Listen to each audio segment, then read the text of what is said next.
હાલે મમ્મી, મારું રિઝલ્ટ તારી દીકરી પાસ થઈ ગઈ છે ને 82% લાવી છે. 82. હારું હારું હો બેટા, આજ તો મારી દીકરી આટલું લાડવા બનાવું. લાડવા પછી પેલા મારો મોબાઈલ. પપ્પા, તમે મને કીધું તું ને રિઝલ્ટ પછી મને મારો મોબાઈલ લઈ દેશો. ઓય સાંભળશો, તારો ફોન મારી દીકરીને આપજો, આજથી વાપરશે. હા બેટા, હાલે બેટા. આવું ડબલું નહીં પપ્પા, મારી બધી જ ફ્રેન્ડ પાસે લેટેસ્ટ ફોન છે. હું આ ડબલું લઈને જઈશ તો કેવી લાગીશ? પણ બટા, વાત તો આ ફોનમાં થવાની જ છે ને. પપ્પા, તમે દર વખતે આવું જ કરો. બધા વેકેશનમાં ફરવા જાય તો તમે અમને દેશમાં લઈ જાઓ. બધા પીઝા ખાવા જાય તો એમ કહો કે ઘરે બનાવીને ખાઈ લ્યો. ને 6 મહિના માંડ એક વખત તો પિક્ચર જોવા લઈ જાય. ને આ વખતે તમે મોબાઈલમાં પણ આવું જ કર્યું.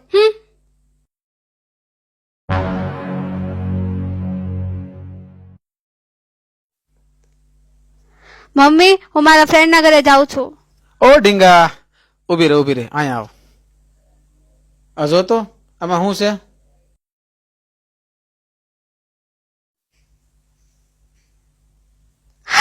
યસ, થેન્ક યુ પપ્પા. હવે મારી દીકરી રાજી ને? અરે બહુ રાજી. હમણાં જ જાઓ અને મારી બધી ફ્રેન્ડ ને બતાવી આવો.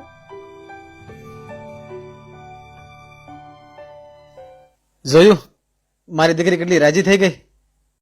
રાજી તો થઈ ગઈ, પણ આપણે જે કર્યું એ ઠીક તો કર્યું છે ને. ઘરમાં એક દોરો જ હતો, એ તમે મહેશભાઈને આપી આવ્યા. ઘરમાં થોડુંક સોનું હોત તો એ દીકરી લગ્નમાં કામ ન આવત. અરે એના લગ્નમાં તો હજી ઘણી વાર છે, ત્યાં સુધીમાં તો આપણે થોડું થોડું કરીને ભેગું કરી લેવું. આપડી બે ની કમાણી ભેગી કરીને ત્યાં ઘર માંડ હાલે છે. એમાં આપણા ઢીંગાનું 11મું ને 12મું ધોરણ, એમાં કેટલા રૂપિયા જોહે? હા, તો આપણે ખર્ચામાં થોડો કાપ મૂકી દેવું, બીજું શું? છેલ્લા 15 વર્ષથી કાપ મૂકીને કેમ ખર્ચા કરાય ને એ ભૂલાઈ ગયું છે હવે તો. અરે તે અત્યારે આવી બધી વાતો ક્યાં માંડી? તારી દીકરી કેટલી રાજી થઈ ગઈ એ તને દેખાતું નથી? હા દેખાય છે ને, પણ ભેળું ઈ દેખાય છે કે સમય જતા વાર નથી લાગતી. કાલ હવારે દીકરીની જાન આવીને ઉભી રહે તો હું સમાજ આમુને વેવાયા મુકાય બેહી રહેવા હે? આપણે દીકરીના માવતર કેવાય, આપણે દીકરીને 2 પાંદડે દેવું ને તો સમાજમાં આપણું હારું કેવા હે, અને મારી દીકરી હારિયામાં માનભેર રહે.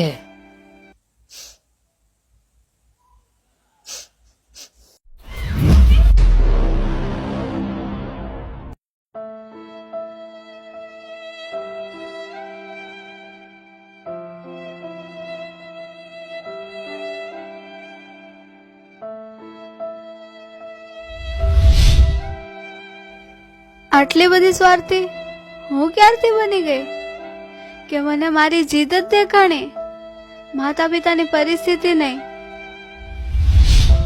જેનો હાથ પકડી ને હું ડગલા ભરતા શીખી, આજે મારા લીધે ઈ દુખી છે.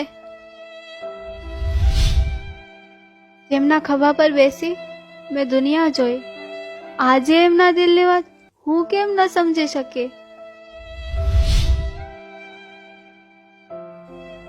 મારી મુસ્કુરાહટમાં જેમની દુનિયા વસતી, આજે ની આંખમાં આંસુ મારા લીધે.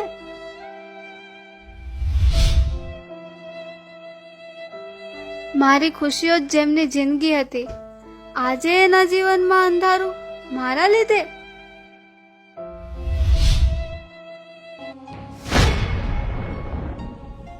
બસ હવે નહીં. એમને તો માતા પિતા તરીકેની બધી ફરજ નિભાવી, હવે એક દીકરી તરીકે મારો વારો.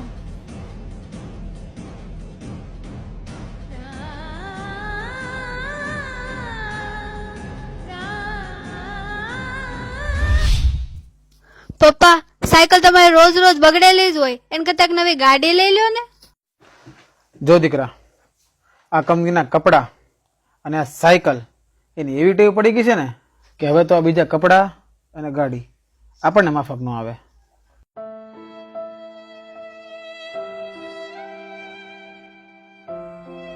પપ્પા, આમ ક્યાં ખોવાઈ ગયા? એમના મનમાં ગાડી લેવાની ઈચ્છા તો ભારોભાર હતી, પણ મારી સ્કૂલની ફીસ સામે એમની ઈચ્છા હારી ગઈ.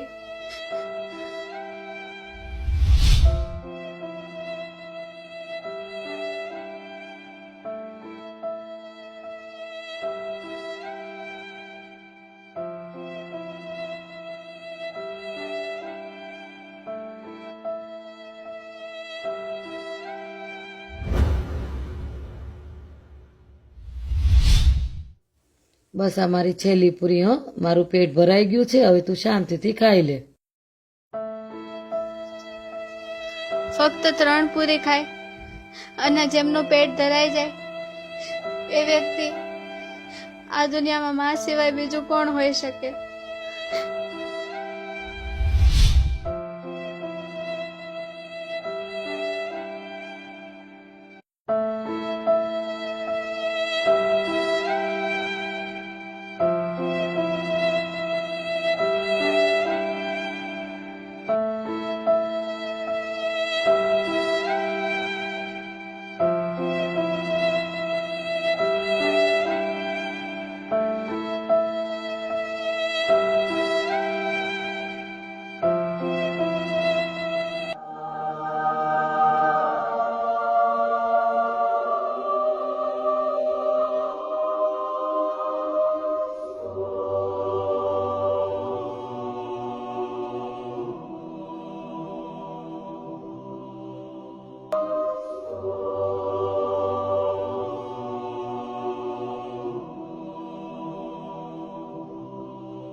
અરે અરે, મારા હાવજને શું થયું? જો આ તારે લીધે રોવે છે. મેં તને કીધું તું ને થોડોક મોંઘો મોબાઈલ લઈ, પણ તું માની નહીં. રોવડાવે પાર કરી મારી દીકરીને. પપ્પા, મને કાંઈ નથી જોતું, મને મોબાઈલ નથી જોતો, મને ખાલી મારા પપ્પા જોઈએ છે.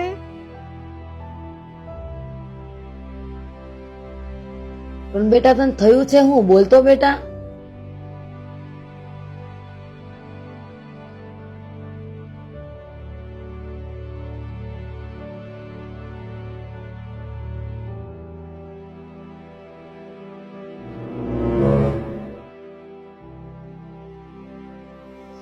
આ દોરો ક્યાંથી આવ્યો? મમ્મી, મેં તમારી બધી વાત સાંભળી લીધી. મને ખબર છે મારા મોબાઈલના પૈસા ક્યાંથી આવ્યા.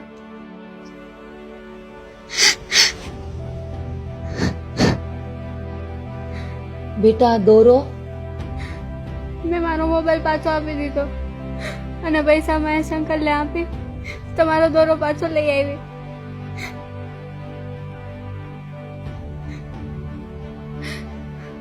મમ્મી, આજે મને ખબર પડી કે તું સ્ત્રીઓ છતાં તને કોઈ શોખ કેમ નથી. કારણ કે મારી જરૂરિયાત તારા બધા શોખને ખાઈ ગઈ.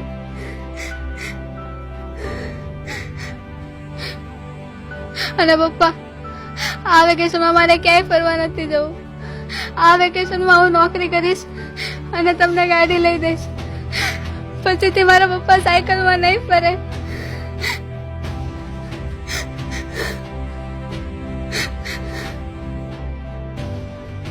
ઓય દીકરા, નાની ઉંમરે બહુ મોટી મોટી વાતો કરે છે. હતું